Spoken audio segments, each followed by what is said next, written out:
পঞ্চায়ত নিৰ্বাচনৰ প্ৰাক্ষণত বিক্ৰী হৈছে নেকি কংগ্ৰেছৰ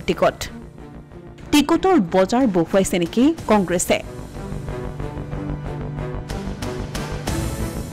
এই বিতৰ্কৰ মাজতে বিৰোধী দলক উদ্দেশ্য কৰি নগাঁৱৰ বিধায়ক ৰূপক শৰ্মাৰ বাক্যবান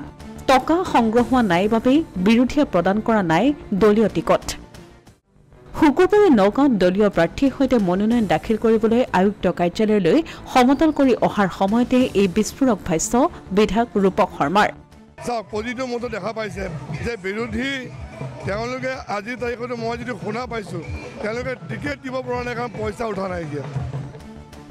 মনোনয়ন দাখিলৰ অন্তিম দিনত নগাঁৱৰ আয়ুক্ত কাৰ্যালয়ৰ লগতে সমজিলাসমূহতো ব্যাপক হাৰত প্ৰাৰ্থীসকলে মনোনয়ন দাখিল কৰা পৰিলক্ষিত হয় প্ৰাৰ্থীৰ দীঘলীয়া শাৰীৰ বাবে মনোনয়ন দাখিল প্ৰক্ৰিয়া নিশালৈকে অব্যাহত থাকে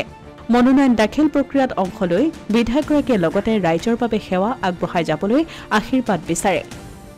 কিন্তু আমি জানো যে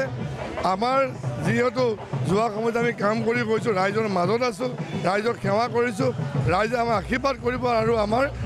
এখন ভাল পঞ্চায়ত গঠন হ'ব উল্লেখযোগ্য যে নগাঁও জিলাত ২৭খন জিলা পৰিষদ আছে ইয়াৰে বিজেপি অগপ মিত্ৰ দলৰ ভিতৰত বিজেপিয়ে ১৯খন আসনত আৰু ৮খনত অগপই প্ৰতিদ্বন্দ্বিতা আগবঢ়াইছে অসমীয়া প্ৰতিদিন ডিজিটেল সংবাদ নগাঁও